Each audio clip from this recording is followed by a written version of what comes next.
Hey, Robert, so talk to us. What's one piece of advice you can give us this Monday morning? I'd say throw out your to-do list. Why is that? So I think that too many of us have the best of intentions, and oftentimes we create a lot of these punch lists of things that we think that we need to get done, we'd like to get done, whether they're aspirational or tactical, or whatever the case might be. And oftentimes we lose sight of what we really need to get done. And those to-do lists, while they can be great in terms of getting your thoughts down, I think that oftentimes we use them a bit as a crutch of, well, these are the only things I need to do. Or it can be the flip side. It become this overwhelming, terror-filled list of things that you don't think you can ever get done. What I mean by getting rid of the to-do list is remember what are the things that you really need to get done. Why are you getting those things done?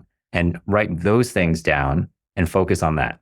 Now, with the to-do list, could this be the way of remembering things, though? Like, for example, if we're going through so many things throughout the motions. I feel like sometimes I'm like, I got to write this down or else I'm going to forget it. You're absolutely right. I would say that if your mind is as porous as mine and mine is a complete sieve, if I don't write something down, it doesn't exist. It's gone. It's in the ether, right? So I'm not saying don't take notes, don't write things down, because without it, we wouldn't be able to function on a day-to-day basis. What I'm advocating, though, is all of those to-dos, they should all bubble up and align to something that is at a higher order of things that need to get done for a particular purpose.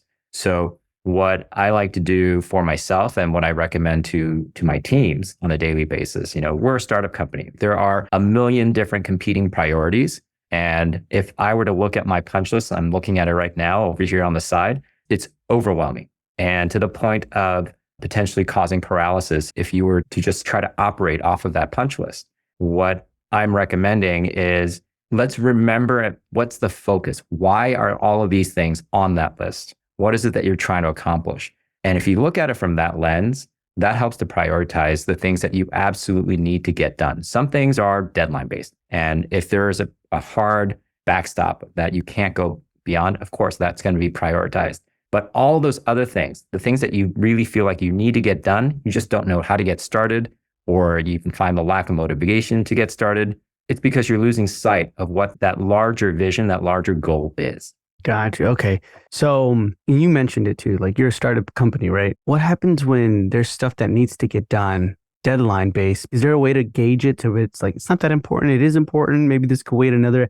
Did I put a deadline when I didn't even need to put a deadline kind of thing? You know what I mean? But that all also takes time to sit down and look through. So let me give you a little bit of color and context of what it is that we do here. And I'll make it a little bit more personal about how I go about my day. So at Zuub, our number one selling product is automated insurance verification. Offices come to us with the need because they're overwhelmed in their daily task of verifying insurances with the various portals or calling these insurance companies, wasting 20 to 40 hours a week just in that activity, right? It's a never-ending list of things that need to get done on a daily basis. So we take that on for them. The way that we prioritize things here, and for myself, is anything that's client-facing, because this is such a mission-critical operation within their business. If it's impacting the client, that always goes up to the top. Now, there are things that we have to do to prioritize that punch list. So the overarching theme is impact a client and how severe it is. If it's severity level 1, then that's something we get on right away. If it's something that impacts the client, but the client can actually get the work done, it might not be optimal. It might be a little bit slower than they would like. That's something that we're still going to give immediate attention to, but it's not as severe as that level 1, right? It all comes down to immediate impact to client. But then there's a secondary overarching goal, and that is to improve the life of our client. They might sound like they're one and the same, but it really isn't. The second one is, what can we do? What are things that we haven't done yet that will impact our clients in the way that in the future, it will make their lives better? It will give them back more time. It will help them to focus more on patient care.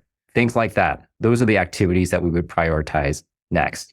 And it's a matter of filling up that queue on a daily basis of which of them fall under the following buckets and then knocking them off one at a time. Gotcha. Okay. Is that how Zuub kind of came out to be? Where you were like, you're in a practice and you're thinking, hey, how can we kind of like eliminate some of these high priorities, but like, you know what I mean? Checklist items don't take up so much time. Or where Zuub came in, the whole team were all veterans in the dental space. And what we saw were that a lot of practices were because of the inefficiencies, either whether it's operational related or PMS related, they were leaving an awful lot of money on the table with their patients. And it wasn't necessarily a fault of their own. It was the fault of the available resources and the tools. So we started down the road of increasing case acceptance. And we looked at the way that most practices, your average practice, I'm not talking about the 1% that has an amazing treatment coordinator, they have amazing collateral and material, and all of those things combined, that process runs effectively and efficiently 100% of the time. Those aren't the practices I'm talking about. I'm talking about your average practice, the practices that are starting out and they don't necessarily have everything figured out. How can we help them maximize every potential of every patient? We started out with case acceptance, and we created this beautiful platform where we make it as easy to understand what a patient's obligation is, what the patients are signing up for, as it would be if they were to go look at product on Amazon or look at their checkout on any other website that they're familiar with.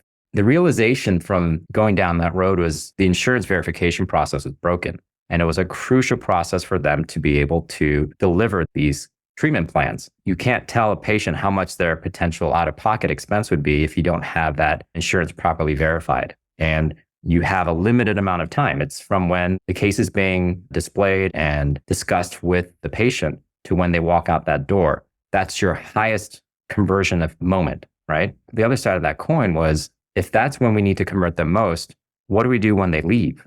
And that's where the other side of Zuub was created. And that's, we would help practices with that cadence, with that reminders, with the ability to reach out to the patients, give them that same patient-friendly format that they walk them through in the office, and give that to them on their phone when they're at home so they can peruse it at their own leisure. They can think about financing options and sign their consent forms, schedule for that appointment for that treatment, and move on from there. So that was the genesis of where we started as a company.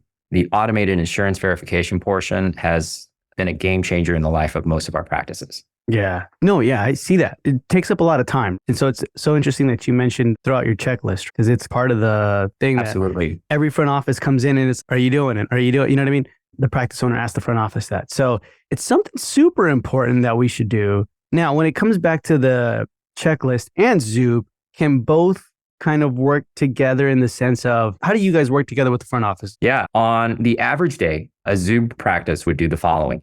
You would log into your PMS or into the Zuub portal, and you would see your schedule of patients that are scheduled to come in either that day or a number of days in advance. Every office is a little bit different in their workflow. If you happen to be a Medicaid, Medicare heavy office, those need to be verified day of typically. And if you have 30, 40, some of our practices have hundreds of patients that are scheduled to be seen on that day.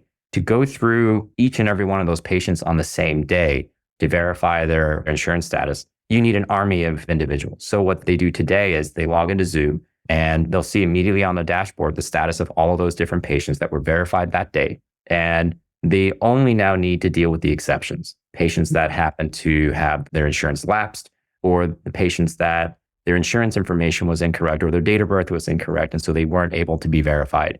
And those are the 1 or 2% of the exceptions, as opposed to having to deal with the 30, 40, 100 patients on a daily basis. And then they go about the rest of the day. The amount of time and all those to-dos and checkboxes that they need to do is now shrunk. That's essentially how they operate with Zuub on a daily basis. Nice, man. I appreciate it. Robert, thank you so much for your time. I appreciate it. And if anyone wanted to reach out to you, where can they find you? They can find us on www.zuub.com. That's ZUUB as in boy.com. And take a look around. If you have any questions, fill out a request for a demo, and we'd be happy to help them. Awesome. So that's going to be in the show notes below. And at the same time, Rob, thank you so much for being with me on this Monday morning episode. My pleasure, Michael.